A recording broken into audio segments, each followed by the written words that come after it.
রামনারায়ণ রাম। রামনারায়ণ রাম।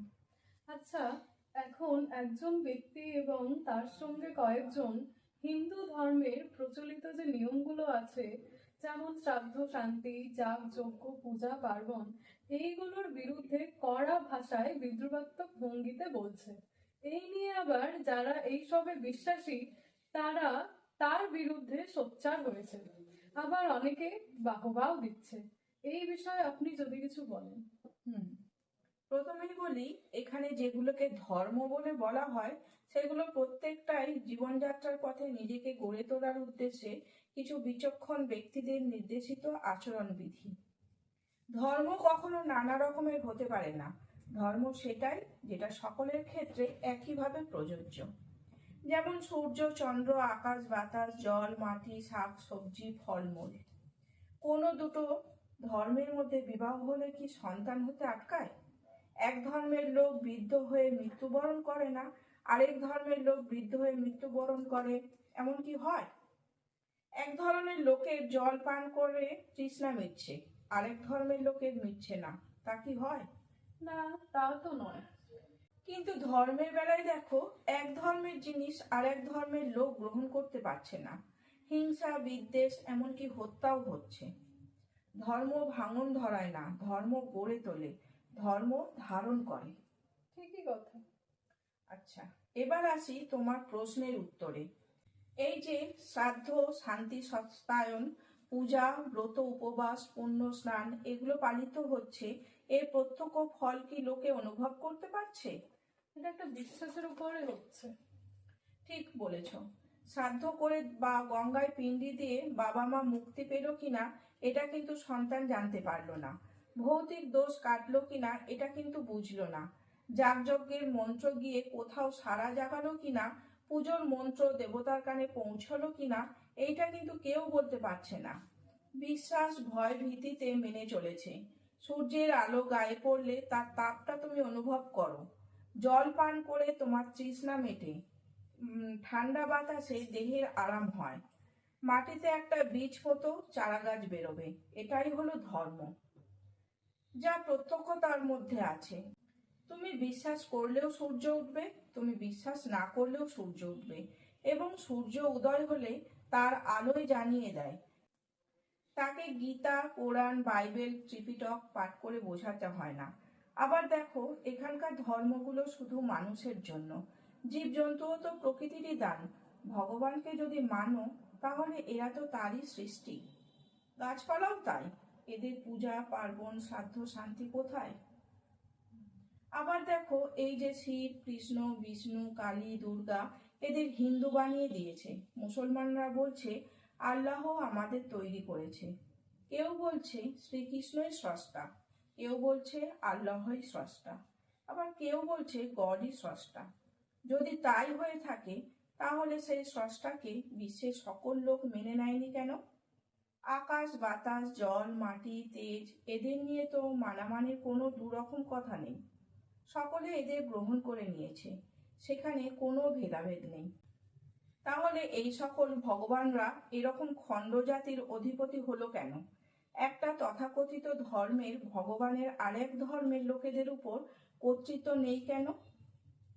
তাহলে এই যে নিয়ম কানুন গুলো পালন করে চলেছে লোকেরা, এইগুলো কি নিষ্ফল? এই যাগ যজ্ঞ মন্ত্র এসবের কি কোনো মূল্য নেই? এককালে এদের উপযোগিতা থাকলেও এখন সেই ফল আশা করা সঙ্গত মনে করি না।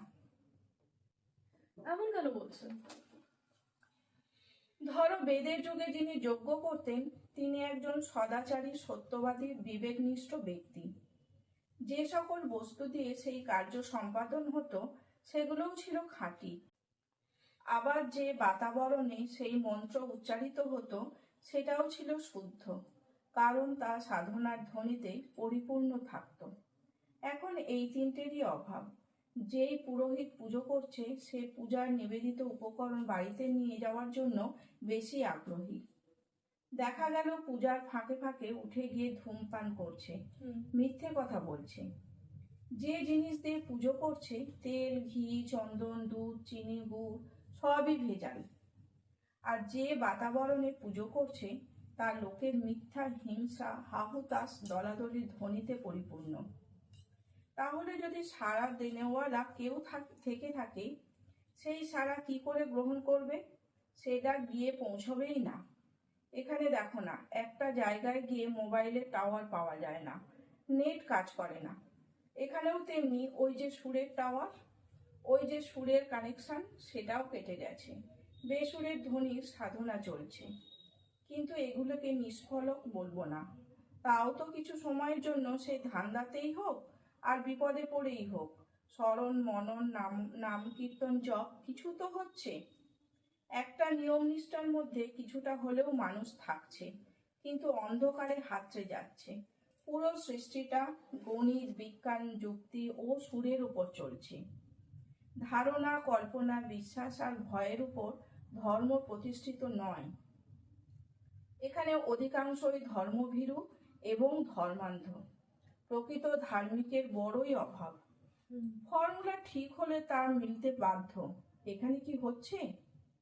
এক একটি ধর্ম প্রতিষ্ঠানের প্রতিষ্ঠাতারা এক একটা নিয়ম বলে দিলেন।